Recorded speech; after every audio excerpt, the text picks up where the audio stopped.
Hello everyone. Last lecture में अपन ने question 1 से 17 डिस्कस किए थे फ्लूइड मैकेनिक्स एक्सरसाइज 1 से, राइट। सो इस वीडियो में अपन क्वेश्चन 17 से 33 का टारगेट रखेंगे।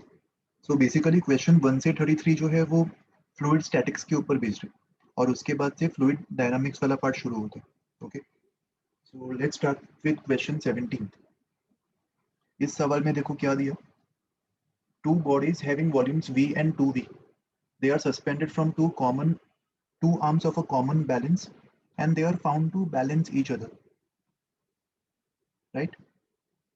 If larger body is immersed in oil and the smaller body is immersed in unknown liquid, then the balance again remains in equilibrium. मतलब initially दोनों के weights same होंगे और बाद में भी दोनों के वेट्स, इफेक्टिव वेट सेम हो रहे हैं इमर्स करने के बाद भी। इसका मतलब दोनों बॉडीज पे सेम बुएंसी फोर्स लगा होगा। लार्जर बॉडी को ऑयल में इमर्स किया, लार्जर बॉडी मतलब 2v वॉल्यूम, तो उस पर बुएंसी फोर्स कितना लगा होगा। ऑयल का density ρ1 which is 0.9 into 2v into G, और जो स्मॉलर बॉडी है उसको अननोन लिक्विड में इमर्स किया, तो अननोन लिक्विड का अगर मैं डेंसिटी रो मान लूँ तो रो इंटू वी इंटू जी, दोनों के बुएंसी फोर्स सेम होनी चाहिए, राइट। सो दैट मीन्स यहाँ पे वी और जी कैंसिल हो जाएगा और अननोन लिक्विड का जो डेंसिटी है वो 1.8 ग्राम्स पर सीसी आ जाएगा। Okay, question 18। A container of large surface area is filled with liquid of density rho. A cubical block of side A and mass m is floating in it with 4/5 of its volume submerged. If a coin of mass m is gently placed on the top surface of the block, it is just submerged. तो हमें capital M मतलब cubical block का मास निकालना। तो देखो सवाल के according ये जो क्यूबिकल ब्लॉक है इसका साइड A दिया हुआ है, 4/5 सबमर्ज था इनिशियली, 4/5 सबमर्ज मतलब अपन डेंसिटीज में रिलेशन निकाल सकते हैं।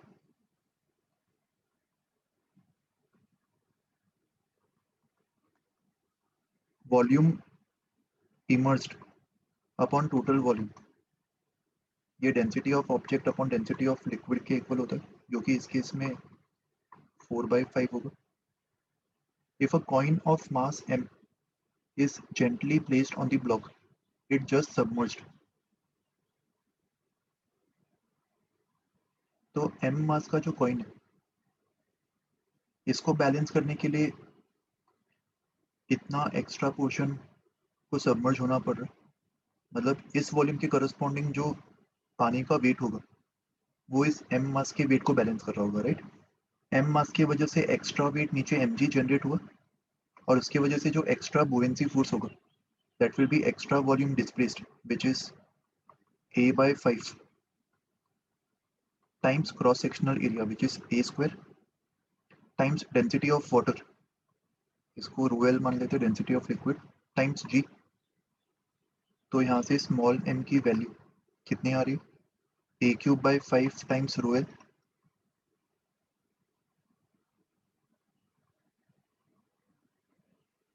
हमें कैपिटल M और स्मॉल m में रिलेशन चाहिए, राइट। तो इनिशियली कैपिटल एम जी पूरे ब्लॉक का जो वेट है वो किसके इक्वल था,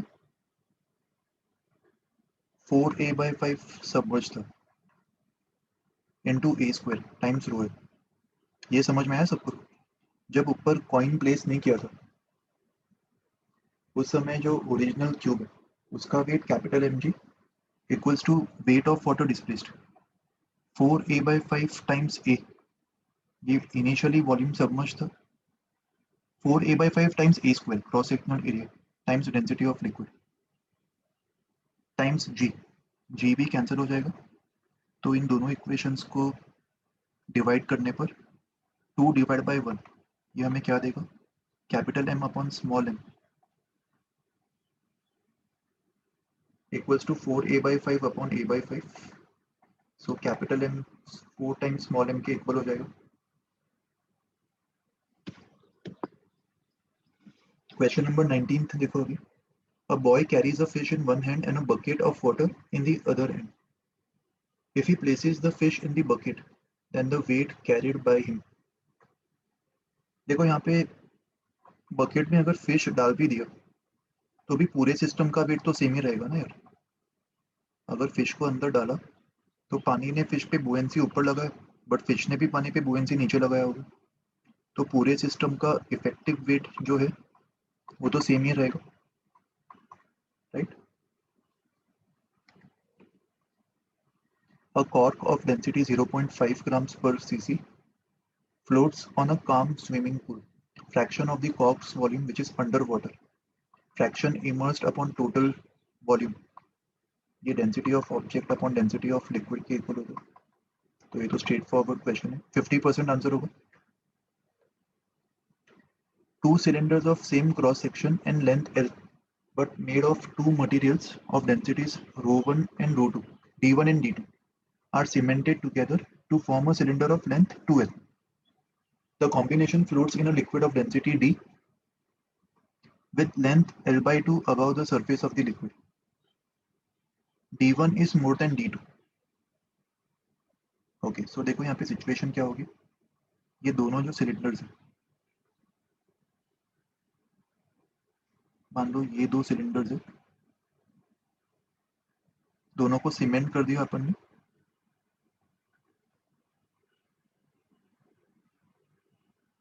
दोनों के जो लेंथ है वो L है. नीचे वाले का डेंसिटी ज्यादा होगा, राइट. इसको D2 मान लेते हैं, इसको D1. और इसको पानी में डालने पर L/2 जो लेंथ है वो पानी के ऊपर है. इस तरीके से ये दोनों फ्लोट कर रहे हैं, राइट. तो कोई भी ऑब्जेक्ट अगर किसी लिक्विड में फ्लोट करता है तो अपन weight equals to total buoyancy force ये इक्वेशन अप्लाई कर सकते हैं. दोनों सिलेंडर्स का मिला के जो वेट होगा वो डेंसिटी D1, ऊपर वाले सिलेंडर का जो वेट है वो कितना होगा, D1 times cross sectional area into L into G plus D2 AL times G. एक काम करते हैं, दोनों सिलेंडर्स के इंडिविजुअल वॉल्यूम्स को V मान लेते हैं क्योंकि ये टर्म्स वैसे भी कैंसिल होने वाले. तो ये दोनों का कंबाइंड वेट होगा. इसको बैलेंस कौन कर रहा है, बुएंसी फोर्स. और बुएंसी फोर्स के लिए सबमर्ज्ड वॉल्यूम देखेंगे या फिर डिस्प्लेस्ड वॉल्यूम. डिस्प्लेस्ड वॉल्यूम जो है वो V/2 प्लस V होगा, मतलब 3V/2 into density of liquid. Liquid का डेंसिटी D दिया हुआ टाइम्स G. तो G और V कैंसिल हो गया और यहाँ से हमें इक्वेशन मिला D1 प्लस D2. सॉरी, ये RHS में D कैंसिल नहीं होगा, V कैंसिल होगा. सो D1 plus D2 is 3D/2. और देखो हमें D1 और D में इनइक्वालिटी चाहिए. और अगर D1 प्लस D2 3D/2 है और अगर मान लो बाई चांस दोनों अगर इक्वल हो जाते, if D1 and D2 were equal, तो इन दोनों की वैल्यू 3D/4 होती. बट कौन बड़ा है, D1 D2 से बड़ा है. तो अगर D1 D2 से बड़ा है तो डेफिनेटली D1 जो है वो 3D/4 से बड़ा होना चाहिए और D2 3D/4 से छोटा होना चाहिए. तो कौन सा ऑप्शन मैच कर रहा है, D1 should be more than 3D/4. Option A. समझ आया ये सबको. Okay, question number 22. A piece of steel has a weight of W in air. W1 when completely immersed in water. इसका मतलब पानी ने जो इस पे बुएंसी फोर्स लगाया होगा वो W माइनस W1 होगा. जितना भी वेट का लॉस हो रहा है वो बुएंसी फोर्स की वजह से हो रहा है. And W2 when completely immersed in unknown liquid. तो अननोन लिक्विड ने जो बुएंसी फोर्स अप्लाई किया वो W माइनस W2. और बुएंसी फोर्स को अपन corresponding density into volume into G ये लिख सकते.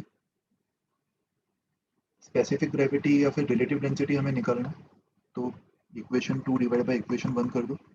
Density of liquid upon density of water, ये W minus W1, sorry W minus W2 upon W minus W1. ये आंसर आ जाएगा option B. Question 23.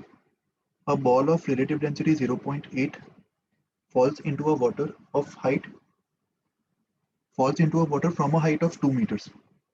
The depth to which the ball will sink. देखो यहाँ पे ये पानी का सरफेस मान लो, पानी के सरफेस से 2 मीटर्स की हाइट से एक बॉल को ड्रॉप किया जा रहा है. ड्रॉप करना मतलब उसका इनिशियल स्पीड 0 होगा और इसका density 0.8 times density of water होगा, राइट. तो पानी के अंदर एंटर करने के बाद वो कितना डीप जाके रुकेगा ये हमें फाइंड करना. डेप्थ को h मान लेते हैं और यहाँ पे हमें एनर्जी लॉस नेग्लेक्ट करना है.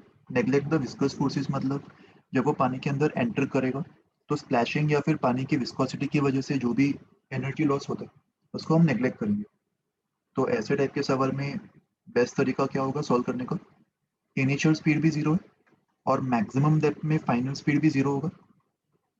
तो हम लोग वर्क एनर्जी थ्योरम अप्लाई कर सकते हैं. कौन कौन से फोर्सेस वर्क कर रहे हैं यहाँ पे. Gravity, work done by gravity plus work done by buoyancy should be equals to delta K. Initially भी 0 फाइनली भी 0 तो डेल्टा के 0 होगा. वर्क डन बाय ग्रेविटी कितना होगा, इसका वॉल्यूम v मान लेते हैं तो मास कितना होगा, डेंसिटी इनटू वॉल्यूम, ये मास होगा. And work done by gravity is mg into total height of fall which is 2 plus h. Height of fall भी नीचे की तरफ, डिस्प्लेसमेंट नीचे और ग्रेविटेशनल फोर्स भी नीचे, तो ये वर्क डन पॉजिटिव होगा. And work done by buoyancy force, देखो यहाँ पे अपन मान रहे कि एंटर करने के दौरान जो टाइम लग रहा है वो बहुत ही कम होगा, राइट. क्योंकि एंटर करने के टाइम बुएंसी फोर्स वेरिएबल होगा. बट एक बार ये पूरा एंटर कर गए उस समय तो बुएंसी फोर्स कांस्टेंट ऊपर की तरफ लग रहा होगा एंड डिस्प्लेसमेंट h नीचे की तरफ. So work done by buoyancy को अपन minus of buoyancy force, buoyancy force मतलब density of liquid into volume into g and displacement h नीचे की तरफ, right. This is the buoyancy force. Buoyancy force into displacement into cos of 180. Cos 180 की वजह से ये नेगेटिव साइन आ रहा है. बुएंसी फोर्स ऊपर डिस्प्लेसमेंट नीचे, right. So this is the total work done equals to 0 कर दो और सॉल्व कर लो. काफी सारे टर्म्स तो कैंसिल हो रहे हैं, रो डब्ल्यू वी एंड जी. तो फाइनली क्या मिल रहा है यहाँ से अपन को 0.8 into 2 1.6 plus 0.8 h equals to h. तो यहाँ पे ये 0.2 h आ जाएगा और h की वैल्यू यहाँ से सॉल्व करने पर 8 मीटर्स के इक्वल आ रही है, राइट.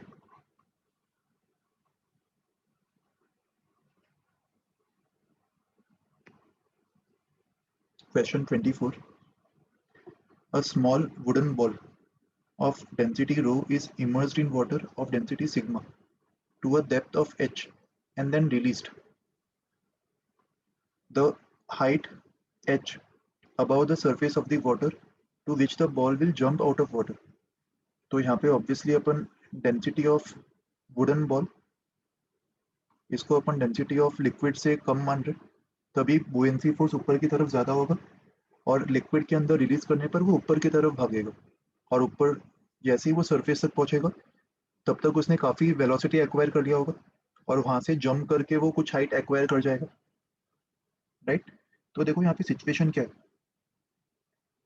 इनिशियल डेप्थ h दिया होगा, h डेप्थ में अपन फोर्सफुली एक ऐसे ऑब्जेक्ट को ले गए पानी के अंदर जिसका डेंसिटी पानी से कम है, h डेप्थ. तो ऑब्वियसली यहाँ से रिलीज करने पर बुएंसी फोर्स और वेट लग रहा होगा. बुएंसी फोर्स वेट से ज़्यादा होगा तो ये बॉल ऊपर की तरफ एसलेट करेगा और जैसे ही ये सरफेस तक पहुंचेगा सरफेस के बाहर ये किसी स्पीड से प्रोजेक्ट करेगा, राइट. और फाइनली एक मैक्सिमम हाइट एक्वायर कर जाएगा. तो सरफेस के बाहर वो जो हाइट एक्वायर कर रहा है उसको अपन h2 मान लेते हैं. तो इसी h2 को हमें फाइंड करना है ना. ये सवाल पिछले सवाल जैसा ही है बस उल्टा हो गया. तो यहाँ पे भी अपन वर्क एनर्जी थ्योरम अप्लाई कर सकते हैं. इस केस में वर्क डन बाय ग्रेविटी कितना होगा, ग्रेविटेशनल फोर्स नीचे और डिस्प्लेसमेंट h प्लस h2 ऊपर. तो मास, मास को अपन क्या लिखेंगे, density into volume. Into G into H plus H two. H plus H two displacement ऊपर और ग्रेविटेशनल फोर्स नीचे, इसीलिए ये माइनस साइन यहाँ पे आ रहा है, right. And work done by buoyancy कितना होगा? Buoyancy force which is sigma into V into G. Buoyancy force ऊपर एंड डिस्प्लेसमेंट एच भी ऊपर, तो ये बुएंसी फोर्स होगा, दोनों ऊपर, इसीलिए प्लस साइन आ जाएगा, इक्वल्स टू जीरो। तो यहाँ से भी v इंटू जी कैंसिल। हमारा टारगेट क्या निकलना है? H2। तो rho times H plus rho times H2 equals to sigma times H। इस रो टाइम्स H को राइट में ले जाओ, तो rho times H2 is sigma minus rho times H। इसको रो से डिवाइड कर दो, तो ऑप्शन बी मैच हो रहा है, sigma by rho minus one times H।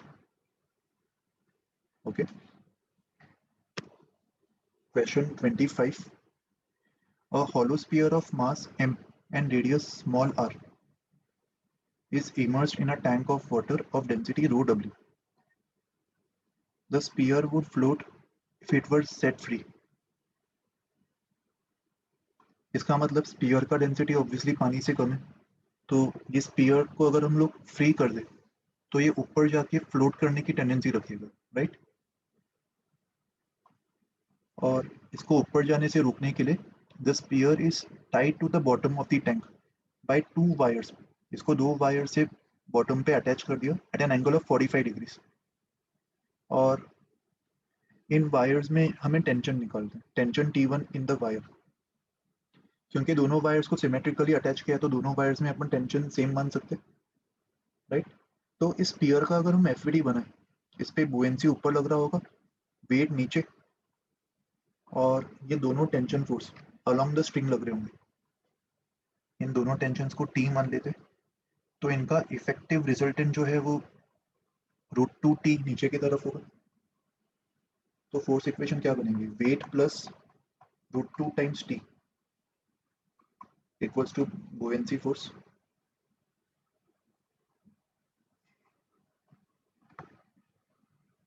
कैसे सॉल्व करेंगे? वेट के लिए mg लिख सकते हो ना, उसका मास दिया हुआ स्फीयर का। तो टेंशन की जो वैल्यू है वो 1/√2 बुएंसी माइनस वेट, ये होगी। बुएंसी फोर्स कितना? लिक्विड का डेंसिटी दिया है क्या? हाँ देखो ऑप्शंस में डेंसिटी ऑफ वाटर अपन अज्यूम कर रहे हैं, ये दिया हुआ है, sorry, density of water. So buoyancy force is density of water into volume immersed times G, and weight मतलब mg। आसान सवाल था, ऑप्शन ए मैच हो रहा है। Question 26। A metal ball of density 7,800 kgs per meter cube is suspected to have a large number of cavities. It weighs 9.8 kgs when weighed directly on the balance, मतलब उसका वो total weight होगा 9.8 kgs। तो देखो जो metal ball है उसमें metal का मास m1 मान लेते, और कैविटी का तो कुछ मास नहीं होगा, राइट। कैविटी का मास 0 होगा, और जो वॉल्यूम्स है वो v1 और v2 मान लेते। तो पहले इक्वेशन के अकॉर्डिंग, पहले कंडीशन के अकॉर्डिंग जो वेट है वो 9.8 kgs है।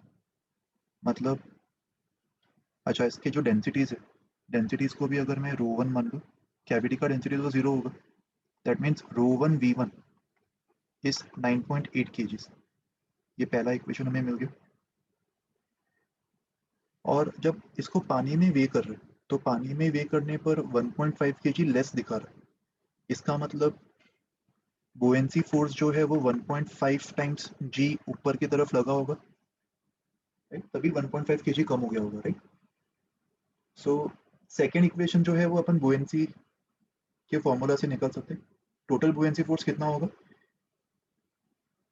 डेंसिटी ऑफ लिक्विड, यहाँ पे लिक्विड वाटर ही दिया हुआ है, तो डेंसिटी ऑफ लिक्विड मतलब density of water into total volume.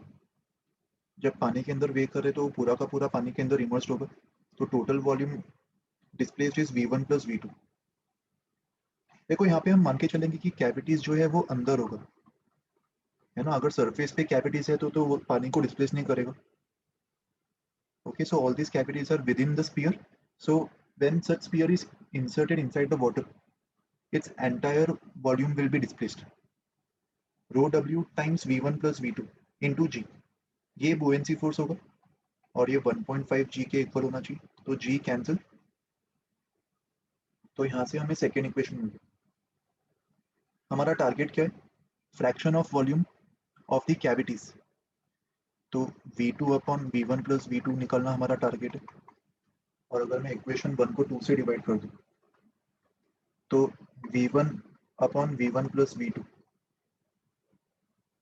Into rho 1 upon rho water, ये आ जाएगा 9.8 अपॉन 1.5. तो रो 1 अपॉन रो वाटर को राइट में ले जाके rho water which is 1000 upon rho 1 which is 7800, ये हमें मिल जाएगा. तो ये जो एक्सप्रेशन है ये हमें fraction of volume of metal दे रहा है, राइट. तो जो भी ये फ्रैक्शन आ रहा होगा इसको 1 से सब्ट्रैक्ट कर देंगे, सॉरी 1 माइनस ये कर देंगे. तो fraction of volume of cavities हमें मिल जाएगा. तो इसको सॉल्व करने पर क्या मिलेगा? ये कैंसिल हो गया.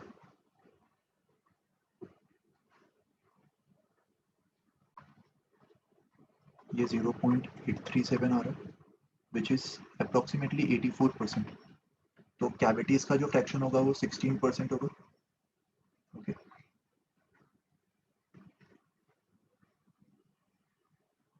Question number 27. A sphere of radius r and made of material of relative density sigma has a concentric cavity of radius smaller.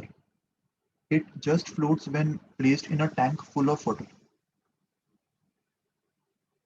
Just floats मतलब वो पूरा का पूरा जस्ट इमर्स हो गया होगा और इमर्स होने के बाद उसके वेट को बुएंसी फोर्स बैलेंस कर रहा होगा, राइट. हमें दोनों के रेडियस का रेशियो निकालना है.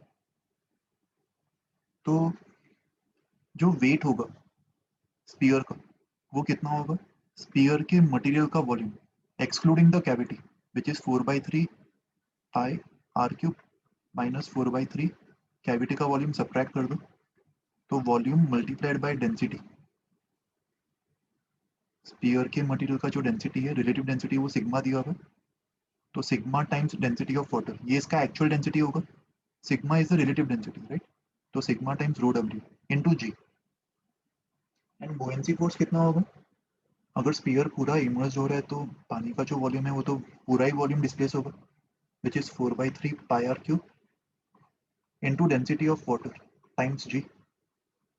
तो डेंसिटी ऑफ वाटर और जी कैंसिल हो रहा है. 4/3 पाई भी कैंसिल हो रहा है सब जगह से. That means capital r cube minus small r cube time sigma is capital r cube. हमारा टारगेट क्या है? आर बाय आर का रेशियो निकालना. तो इस कैपिटल आर क्यूब को यहाँ से कैंसिल करके यहाँ पे डिवाइड कर दो और सिग्मा को यहाँ से कैंसिल करके यहाँ पे डिवाइड कर दो. That means 1 minus R cube by R cube is 1 by sigma. That means R upon R का cube is 1 minus 1 by sigma which is sigma minus 1 by sigma.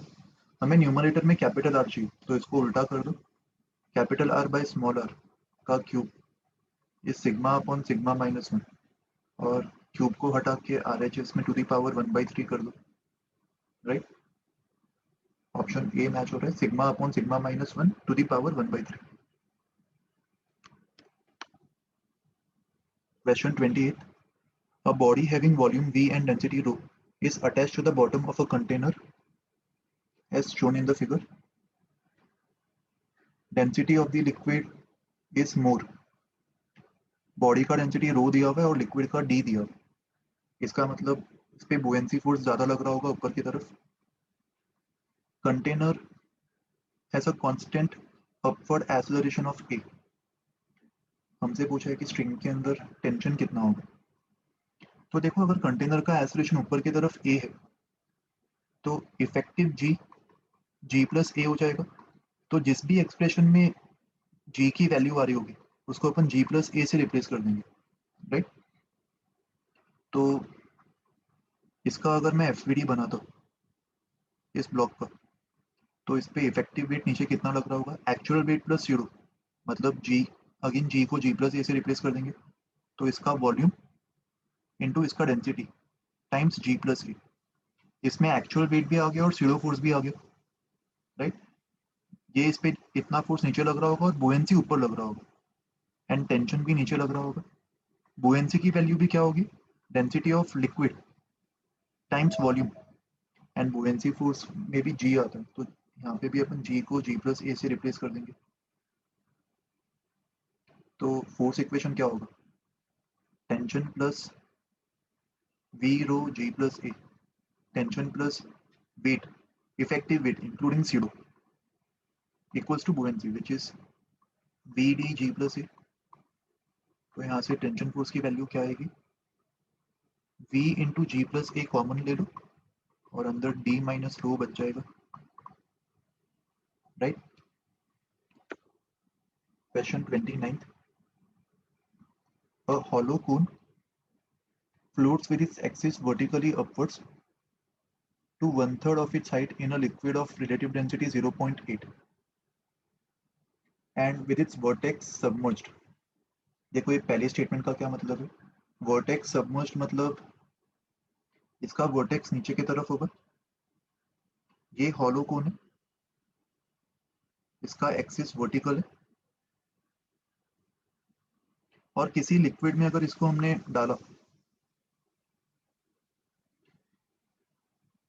up to one third of its height in a liquid, it floats in that liquid। Liquid का relative density 0.8 दिया हुआ है, तो मान लेते हैं ये लिक्विड है, 0.8 डेंसिटी का। तो इस लिक्विड के अंदर वो कितना पोर्शन सिंक हो रहा है, इस कोन का अगर मैं टोटल हाइट h मान लूँ तो one third of the height मतलब h/3 सबमर्ज है, राइट। कोन का रेडियस भी कुछ मान लेते हैं r। तो देखो पहला जो स्टेटमेंट है, इस स्टेटमेंट से इक्वेशन क्या लिखेंगे, वेट इक्वल्स टू बुएंसी, लिक्विड का डेंसिटी पता नहीं है, सॉरी लिक्विड का डेंसिटी पता है 0.8, कोन का नहीं पता, तो कोन का मास m मान लेते हैं, तो कोन का mg, ये कौन बैलेंस करेगा, 0.8 टाइम्स रो वाटर, ये लिक्विड का डेंसिटी होगा, इनटू वॉल्यूम इमर्स्ड। अच्छा अगर ये h/3 है तो सिमिलर ट्रायंगल से ये भी r/3 होगा, ये वाला ट्रायंगल और ये बड़ा वाला ट्रायंगल, ये बड़ा वाला ट्रायंगल, ये दोनों सिमिलर है, राइट। तो साइड्स की रेशियो सेम होनी चाहिए। तो वॉल्यूम इमर्स्ड कितना होगा, जो इमर्स्ड वॉल्यूम है वो भी एक छोटा कोन बन रहा है, राइट। तो उसका volume 1/3 pi are square times h. First statement से हमें ये इक्वेशन समझ में आ रहा है। अभी सेकेंड स्टेटमेंट देखो, when another liquid of density relative density rho is filled in it up to one third of its height, एक और लिक्विड को हमने वन थर्ड हाइट तक भर दिया, तो उसके बाद जो कोन है वो फर्दर नीचे सिंक कर जाएगा, राइट। एंड फर्दर सिंक करके अभी h/2 हाइट तक वो फ्लोट कर रहा है, the cone floats up to half its vertical height. तो पहले h/3 सिंक कर रहा था और अभी एक और लिक्विड भरने पर वो h/2 सिंक कर गया। कोन का जो हाइट है वो 0.1 दिया हुआ है और रेडियस 0.05 दिया हुआ है, और इस इंफॉर्मेशन से हमें लिक्विड का स्पेसिफिक ग्रेविटी निकालना है, कौन सा लिक्विड, जिसको कोन के अंदर भरा गया था। तो देखो सेकेंड सिचुएशन का डायग्राम बना लेते हैं इधर, ये इक्वेशन 1 है हमारे पास।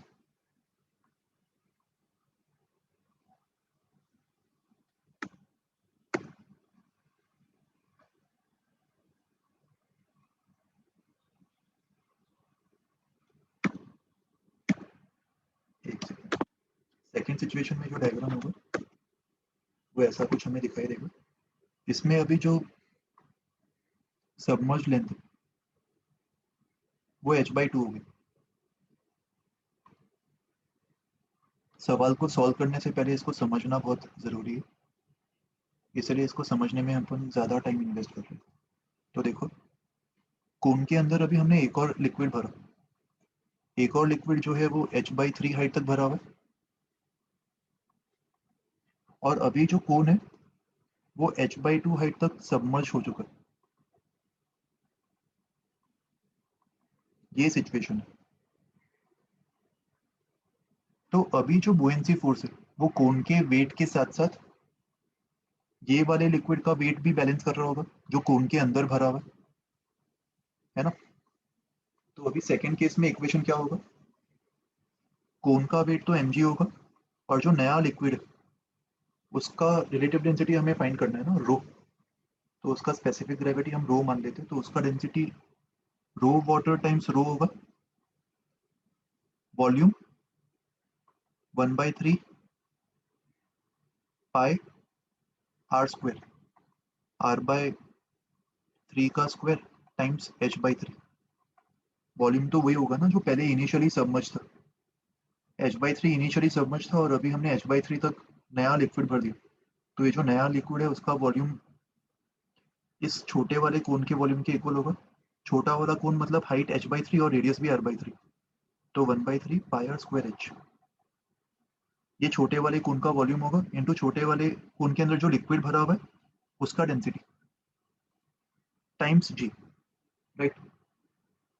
और अभी जो नया बुएंसी फोर्स, अभी जो पानी का वॉल्यूम डिस्प्लेस हो रहा है वो h/2 हाइट जितना हो रहा है, ये पूरा वॉल्यूम पानी का डिस्प्लेस हो रहा है। h/2 हाइट मतलब अगेन जो सबमर्ज्ड कोन है उसका रेडियस r/2 होगा। सो बुएंसी फोर्स कितना होगा, density of water into volume immersed, which is again the volume of the cone with height h/2 and radius r/2। Again ये r/2 कैसे है, सिमिलर ट्रायंगल, अगर हाइट h/2 है तो रेडियस भी उसी फ्रैक्शन में r/2 हो जाएगा। तो 1/3 पाई r/2 का स्क्वायर टाइम्स h/2। ये सेकेंड इक्वेशन आ गया, राइट। अभी देखो इन दोनों इक्वेशन में से अननोन्स कौन कौन से, हमें कोन का मास भी दिया हुआ नहीं है, स्मॉल m अननोन है, और हमारा टारगेट है ये वाला रो, ये सेकेंड अननोन है। तो सबसे बेस्ट तरीका क्या होगा, इन दोनों इक्वेशन में से स्मॉल m को एलिमिनेट कर दो, दोनों इक्वेशन को सब्ट्रैक्ट कर दो, 2 - 1, तो स्मॉल mg गायब हो जाएगा, और LHS में क्या मिलेगा, रो वाटर टाइम्स रो। इसको सिंप्लीफाई कर लेते, 1/3 pi are square H G, ये टर्म्स आने वाले, और 3 स्क्वायर टाइम्स 3, ये भी टर्म्स आने वाले जो आगे जाके शायद कैंसिल हो जाएंगे, तो पूरा सिंप्लीफाई करने की जरूरत नहीं है अभी से।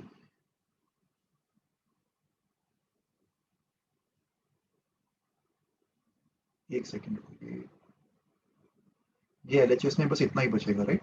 LHS में तो बस ये वाला टर्म हमने लिख दिया, और mg कैंसिल हो जाएगा, और RHS में ये टर्म माइनस ये टर्म,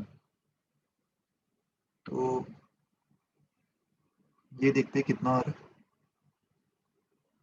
रो वाटर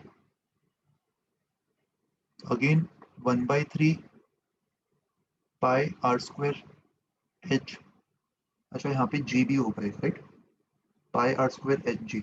ये टर्म्स तो हर जगह आ रहे हैं, और एक्स्ट्रा टर्म यहाँ पे क्या आ रहा है, 1/2 का स्क्वायर इंटू 1/2, तो 1/8 एक्स्ट्रा टर्म आ रहा है, माइनस 0.8 टाइम्स रो डब्ल्यू, ब्रैकेट में again 1/3 pi are square h, ये टर्म्स तो कॉमन है, 1/3 पाई आर स्क्वायर एच, और एक्स्ट्रा टर्म 1/3 का स्क्वायर टाइम्स 1/3, विच इज 1/27। इसको भी 27 लिख देते। तो देखो पूरे इक्वेशन में से रो वाटर कैंसिल हो रहा है, 1/3 pi are square H G, 1/3 pi are square H G, और 1/3 pi are square H G, ये भी कैंसिल हो रहा है। तो LHS में क्या बचा, LHS में रो/27, RHS में 1/8 माइनस 0.8 बाई 27, राइट। इसको सिंप्लीफाई कर देते हैं, तो रो की वैल्यू क्या होगी, 27 से मल्टीप्लाई कर दो पूरे इक्वेशन को, तो 27/8 माइनस 0.8, 27.8 मतलब 3, 24, 30 रिमाइंडर 3.3, 3.375 माइनस 0.8, ऐसा कुछ आ रहा है। अच्छा देखो, इसमें अपन ने एक एरर किया सेकेंड इक्वेशन में। अपन ने सेकेंड इक्वेशन में लिक्विड को पानी मान लिया, बट ये तो वही लिक्विड है ना जिसका डेंसिटी 0.8 दिया हुआ। तो सेकेंड इक्वेशन के आरएचएस में भी जो बुएंसी फोर्स हमने निकाला था, वहाँ पे डेंसिटी ऑफ वाटर के बजाय हमें डेंसिटी ऑफ दैट लिक्विड लेना चाहिए था ना, इंटू 0.8। तो सब्ट्रैक्ट करने के बाद आरएचएस का जो पहला टर्म, उसमें भी 0.8 का टर्म होगा, तो यहाँ पे एक 0.8 का टर्म आना चाहिए, राइट। तो अभी इसको सिंप्लीफाई करके देखते हैं। 27 से डिवाइड कर दो पूरे इक्वेशन को, तो 2.7 माइनस 0.8, 1.9 आ जाएगा final answer. Okay, question number 30 देखो अभी। A beaker containing water is placed on the platform of a spring balance. The balance reads 1.5 kg. A stone of mass 0.5 kg. देखो एक कंटेनर मान लो, वेसल या फिर बीकर, इसके अंदर पानी भरा हुआ है और इसको स्प्रिंग बैलेंस पे रखा हुआ है, मतलब एक वेइंग मशीन पे रखा हुआ है। वेइंग मशीन तो नॉर्मल फोर्स मेजर करेगा, राइट। और इसका जो रीडिंग है फर्स्ट केस में वो 1.5 kg आ रहा है। तो मतलब फर्स्ट केस में जो नॉर्मल फोर्स होगा या फिर वेट होगा वो 1.5 टाइम्स जी होगा। और ये जो वेट है वो पानी और कंटेनर, पानी और बीकर दोनों का कंबाइंड वेट होगा। सेकेंड केस में देखो क्या बोला है, a stone of mass 0.5 kg and density 500 kg per metre cube is immersed in water without touching the walls of the beaker. देखो इस डेटा में डेंसिटी ऑफ स्टोन जो है वो पानी की डेंसिटी से कम है, बट इसको भी हम इमर्स कर रहे हैं पानी के अंदर, मतलब इसको फोर्सफुली हमने इमर्स किया होगा पानी के अंदर। खुद से तो ये फ्लोट करता, राइट, बट किसी तरह हमने फोर्सफुली इसको पानी के अंदर इमर्स कर दिया विदाउट टचिंग द वॉल्स। ठीक है, तो अभी जो ये स्टोन को मैंने इसके अंदर इमर्स किया, इस केस में पानी ने स्टोन पे बुएंसी ऊपर लगाया होगा, राइट। तो स्टोन ने पानी के ऊपर बुएंसी नीचे लगाया होगा। अगर मान लो यहाँ पे भी मैं सिस्टम खाली वाटर प्लस वेसल ले लूँ, देखो यहाँ पे अपन स्टोन को सिस्टम में नहीं ले सकते, क्यों, क्योंकि स्टोन को अंदर ले जाने के लिए एक्सटर्नल एजेंट कुछ रहा होगा जो इस पे फोर्स लगा रहा होगा, और उस फोर्स की वैल्यू हमें पता नहीं। एक्सटर्नल एजेंट ने स्टोन को फोर्सफुली अंदर पुश किया होगा, राइट। इसलिए स्टोन पे वो जो एक्सटर्नल फोर्स लग रहा होगा वो हमें पता नहीं। तो यहाँ पे मैं खाली पानी और वेसल को सिस्टम मान लेता हूँ। पानी और वेसल एज अ सिस्टम, इस पे एक्स्ट्रा कौन सा फोर्स डाउनवर्ड्स लगा, बुएंसी। तो सेकेंड केस में जो W2 है वो बुएंसी फोर्स जितना बढ़ गया होगा। सेकेंड केस में जो वेट है वो बुएंसी फोर्स जितना बढ़ गया होगा, राइट। इनिशियली 1.5 जी था, तो सेकेंड केस में कितना होगा, 1.5 G plus buoyancy. And buoyancy force कितना होगा, density of liquid into volume immersed. Volume immersed मतलब volume of stone which is mass of stone upon density of stone. तो density of liquid into volume immersed, ये volume immersed है, into G, ये buoyancy force होगा। तो second case में जो wait आ रहा है वो 1.5 G plus density of liquid upon density of stone कितना, लिक्विड का डेंसिटी 1000, पानी है लिक्विड तो, और स्टोन का 500, तो ये 2 होगा। तो 2 इंटू 0.5 1, तो प्लस जी हो जाएगा। तो सेकेंड केस में जो वेट है वो 2.5 जी आना चाहिए। दैट मीन स्प्रिंग बैलेंस का जो रीडिंग है सेकेंड केस में वो 2.5 kg हो जाएगा। यहाँ पे जी जो है वो ग्रेविटेशनल वाला जी है, ग्राम्स वाला जी नहीं, राइट। तो अगर वेट 2.5 टाइम्स जी आ रहा है तो करस्पॉन्डिंग रीडिंग जो है वो डिवाइड बाई जी करके निकाल लेंगे अपन, 2.5 kg। Okay, Question number 31. There is a metal cube inside a block of ice which is floating on the surface of water. The ice completely melts and the metal falls in the water. तो पानी के level के साथ क्या होगा? ये तो standard सवाल है, सबने देखा होगा इसको। पानी का लेवल कंपेयर करने के लिए बुएंसी फोर्स कंपेयर कर लो। इनिशियली जो बुएंसी फोर्स है, देखो यहाँ पे आइस के मेल्टिंग का तो कोई इफेक्ट नहीं होता, राइट? ये सबने पढ़ा। आइस जब मेल्ट होगा तो पानी के लेवल पे कोई भी असर नहीं आएगा। तो हमें बस इसको ऑब्जर्व करना, मेटल क्यूब को। आइस के अंदर जो मेटल क्यूब है इसको ऑब्जर्व करना। इनिशियली ये आइस के अंदर आइस के साथ फ्लोट कर रहा था, तो इनिशियली बुएंसी फोर्स जो B1 है वो मेटल के पूरे वेट को बैलेंस कर पा रहा था। लेकिन जब आइस मेल्ट हो जाएगा उसके बाद तो ये मेटल सिंक कर जाएगा, तो यहाँ पे मेटल पे जो बुएंसी फोर्स B2 होगा वो B1 से कम होगा ना, वो अभी सफिशिएंट नहीं होगा इसके वेट को बैलेंस करने के लिए। तो सेकंड केस में जब ये सिंक किया, जब आइस मेल्ट हो गया तो बुएंसी फोर्स कम हो गया, and buoyancy force is basically weight of liquid displaced. तो अगर बुएंसी कम हुआ तो वेट ऑफ लिक्विड डिस्प्लेस्ड भी कम हो गया, और अगर कम लिक्विड डिस्प्लेस कर रहा है तो जो हाइट लेवल होगा वो भी कम हो जाएगा, right? So level will decrease. Option B. Question 32। यहाँ पे देखो एक यूनिफॉर्म सॉलिड सिलेंडर दिया हुआ है, इसका डेंसिटी 0.8 है। It floats in equilibrium in combination of two non-mixing liquids A and B with axis vertical. A और B दोनों का डेंसिटी दिया हुआ है। The height of liquid A is 1.2 and the length of the part of cylinder immersed in liquid B is 0.8. Okay. Then the length part of the cylinder in air is, देखो ये जो diagram दिया हुआ है वो actually इस question का diagram नहीं है, गलती से इसमें आ गया, तो ये डायग्राम को अवॉइड करो क्योंकि स्प्रिंग तो कहीं सवाल में दिया नहीं है ना। तो सवाल में जो कंडीशन दिया है उसके अकॉर्डिंग एक डायग्राम बना लेते। एक सिलेंडर है और ये दो लिक्विड्स के अंदर फ्लोट कर रहा है। Height of liquid A is 1.2 and the length of the part of the cylinder immersed in liquid B is 0.8. तो लिक्विड A का डेंसिटी कम है, लिक्विड B का ज़्यादा, तो ये लिक्विड A मान लेते हैं इसको। लिक्विड A का जो हाइट है वो 1.2 दिया हुआ है और लिक्विड B में जो हाइट है, length of the part of the cylinder in liquid B, ये 0.8 दिया हुआ है और हमें ये हाइट निकालना है जो एयर में है। तो ऐसे सवाल को सॉल्व करने का बेस्ट तरीका क्या है? वेट इक्वल्स टू बुएंसी कर दो।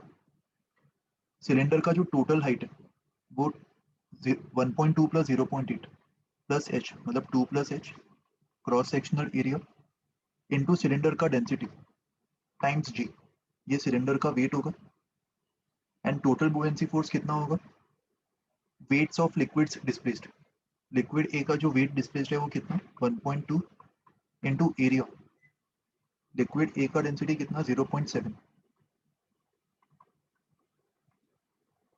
Times G plus liquid B 0.8 into cross sectional area.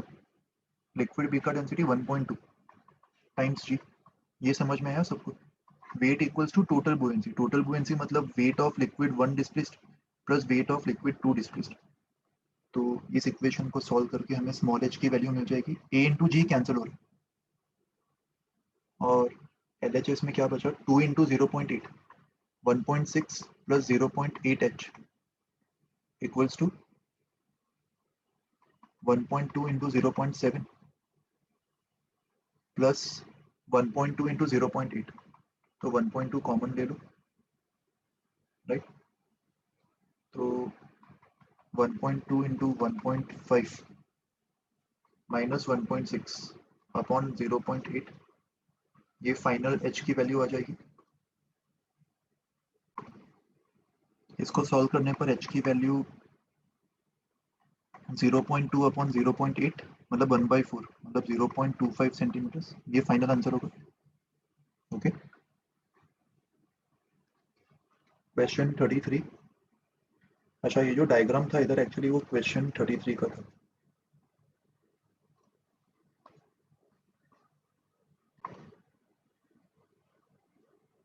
ये डायग्राम कॉपी कर लेते हैं इधर। तो देखो इस क्वेश्चन में क्या दिया, सिलेंड्रिकल ब्लॉक का क्रॉस सेक्शनल एरिया गिवन है और density rho. It is placed in a liquid of density 1/3 of the density of the block. The block compresses a spring and compression in the spring is 1/3 of the length of the block. If acceleration due to gravity is g, the spring constant is how much? Spring constant निकालना, तो इस block का length अगर अपन L मान ले तो spring में compression L/3 होगा। तो इस ब्लॉक का FVD बना दो, स्प्रिंग फोर्स ऊपर की तरफ KL/3 लग रहा होगा, ऊपर बुएंसी मान लेते B लग रहा है और नीचे वेट लग रहा होगा। तो इन सारे फोर्सेस को बैलेंस कर दो, simple. Weight equals to buoyancy plus KL/3। Weight कितना होगा, डेंसिटी रो दिया हुआ, तो weight will be density into volume. Volume मतलब cross sectional area times total length into G, ये वेट होगा। बुएंसी मतलब कितना, डेंसिटी ऑफ लिक्विड। लिक्विड का डेंसिटी कितना है, density of the liquid is 1/3 of the density of block, तो ρ/3। और ब्लॉक पूरा इमर्स्ड है तो वॉल्यूम इमर्स भी A इंटू एल ले लेंगे टाइम्स जी प्लस KL/3। तो इस इक्वेशन को सॉल्व करके हमें K की वैल्यू मिल जाएगी, L कैंसिल हो गया, ρAg minus ρAg/3 will be 2 ρAg/3 equals to K/3। तो इसको सॉल्व करने पर K की वैल्यू 2 टाइम्स ρAg आ जाएगी। ओके, सो देखो एक्सरसाइज 1 के जो रिमेनिंग क्वेश्चंस है वो फ्लूइड डायनामिक्स के ऊपर बेस्ड है और उसको अपन नेक्स्ट रिकॉर्डिंग में डिस्कस करेंगे। Okay, all right, thank you everyone, take care.